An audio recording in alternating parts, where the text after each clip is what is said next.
Welcome, my friends of the interwebs. This is going to be a video response, I guess, kind of, to Jack Luck 4.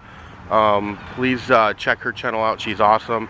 And Heather, you know I just absolutely adore you, but unfortunately, we're just never going to see eye to eye on this at all. This building is my old elementary school.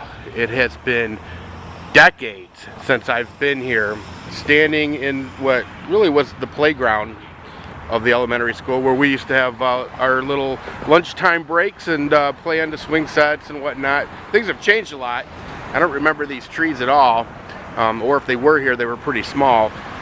And the neighborhood's unfortunately changed a lot. Across the street, there's a gas station there that sells drug paraphernalia, including crack pipes. Lovely, you know.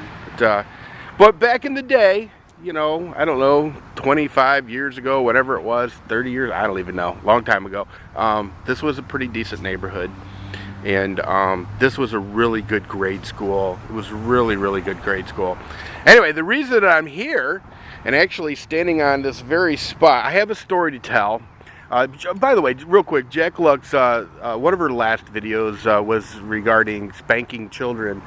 And she takes the position that it is never acceptable. It is a horrible thing, and you know, and that's her opinion, and I respect that. And like I said, I absolutely adore her.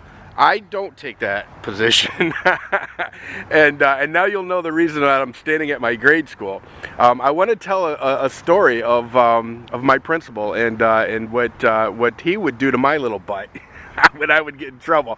I've got a million stories of when I was disciplined as a child, but and many of them from my father, who was very stern. But I want to tell a story about Mr. Bullock, Principal Bullock, who I hadn't, until you made that video, Jack Luck or Heather, I hadn't thought of that man since I was probably 12 years old. But anyway, one day as a child, it was after our lunch, and we came outside to play. I was standing right about here, and close to that tree there was a girl who I was just infatuated with. Had a little schoolyard crush, I guess, or grade school crush on her. Her name was Kim. I won't bring up her last name, even though I know her to this day. She would probably laugh about it, but I won't give her last name. So anyway, Kim's standing over there with a couple of her friends. I'm standing over here with a couple of my friends, and one thing led to the next, and I thought it would be a really, really good idea to go up and grab her butt.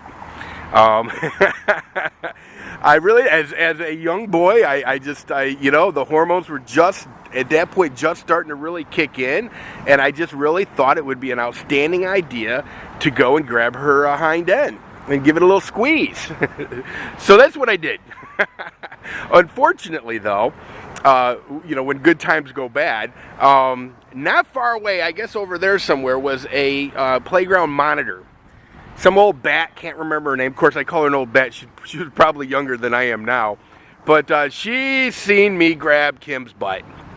Well, that didn't sit well with her.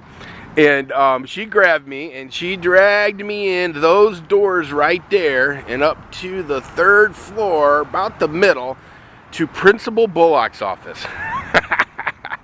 Now, Principal Bullock and my father had a running agreement, and that was that if Principal Bullock had to put the wood to my hind end, the only caveat was that he would have to call my father so my father could give me a double dose when I got home. And that arrangement seemed to work just fine for the both of them. I wasn't personally thrilled with it, but that's the arrangement that they had. So Mr. Bullock, you know, sat me down and explained to me that it was inappropriate for me to put my hands on any of the young girls' hind ends, no matter how much I wanted to, and that there was going to have to be a price to pay for my mistake. Mr. Bullock had on his wall a very large paddle. It was about, oh God, it seemed huge, but it was probably about 1.5 2 foot long, and it looked more like a cricket bat. If any of you from England are watching this, you'll know what I'm talking about. It was a big flat bat, and it had holes drilled in it, and it had a name, and I believe the name was the Enforcer. So anyway, I was told to stand up and assume the position, which by then I was quite aware of what that meant. Which basically bend over and grab my knees, and he laid 4 whacks across my hind end. And Mr. Bullock was a large man. He was probably, I'd say, 6'2", maybe 325, 350 pounds. I mean, he was a giant of a man. And when he laid into you, he didn't play any games. I mean, he wasn't holding back. He would lay into you. So, but I was a tough little bastard, and I would never show any signs of distress over that. But anyway, and then he informed me that that wasn't the end of my punishment. My punishment was going to be every day after lunch, instead of coming out to the playground with the other kids and playing, I was to get my butt paddled every day for a week. And that's what happened. Every day for a week after lunch, I reported to his office. He made me sit out front of his office for, until lunch break was just about over. And then he would call me in and give me my 4 whacks. And that worked out really, really well. For him and for me, truthfully. Now, Mr. Bullock's probably been dead for many, many years, and so if you're looking down on this, Mr. Bullock, I just want to say thank you very, very much for being a very important part, a pivotal part of my upbringing. But anyway, and of course, by the way, so every day I would get my paddling from Mr. Bullock. I would also have to make that long walk home, which was only 2 blocks, but God, it seemed like forever.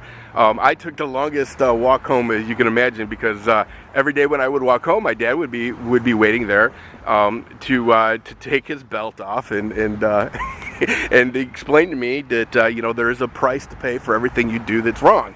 So now, having said all that, I look back at that whole experience and I chuckle, but I realized truthfully that it taught me some very important things. One of the things that it taught me was that for everything you do, there's a cause and effect. For everything you do that's wrong, there is a penalty to pay. And I look at these children today and I think they're absolutely clueless about that. It also taught me respect. Kids today have no respect for their elders at all.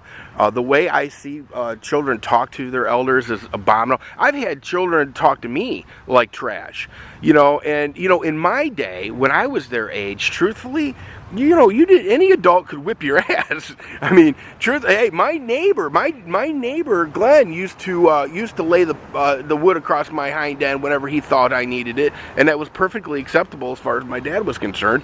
In fact, he seemed to have the same arrangement with my neighbor Glenn as my principal did. All my neighbor Glenn had to do is go over to my dad and say, "Hey, John, I had to whip your kid, and this is what he was doing," and then my dad would give me a double dose. So, and for those of you who think this is just horrible and it's just abusive and all, it wasn't.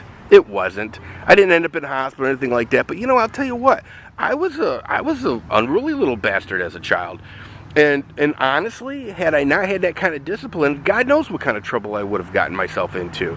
And so it worked for me. Now, does it work for every child? No. Does every child need that kind of discipline? Absolutely not.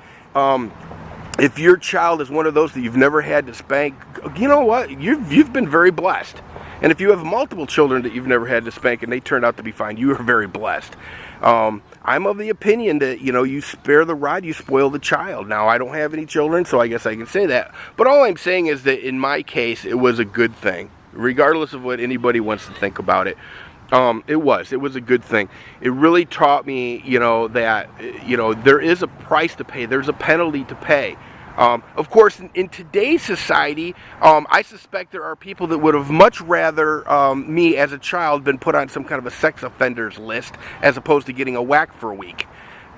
Trust me, I will take the whack for a week as a child as opposed to being on a sex offenders list for the rest of my life and have to register with the sheriff's department and all that craziness that happens. So, yes, thank God, And I think, truthfully, the discipline that I got as a child from multiple sources really was preventative of me ever. Listen, I have no arrest record. I've never had any run-ins with the law, and a big part of that is because I live my life accordingly. I know that if you do something wrong, there's a price to pay. Bottom line. So anyway, I don't want to make this too awfully long. I guess it's already running kind of long. Jack Luck, Heather, I just adore you. I think the world of you. I respect your opinions as far as raising children. I just don't agree with them. And for all the people who watch this video, let me know in the comment section, do you believe in spanking your child? Do you believe well, I guess I'm not even sure what they call it, corporal punishment or whatever it is, I'm not sure. Do you think the principal of your school should spank your child? Let me know. Hit me up in the comment section and let me know your feelings. Am I just a dinosaur from a different age? You know, a dinosaur at 43 years old. I don't know. Anyway, one last thing about the neighborhood. You know, I just don't understand how people allow, right across from a grade school, an elementary school, drug paraphernalia being sold. I just do not understand that. No, I don't know. I guess, well, it's sad. It's a sad situation. But anyway, everybody take care.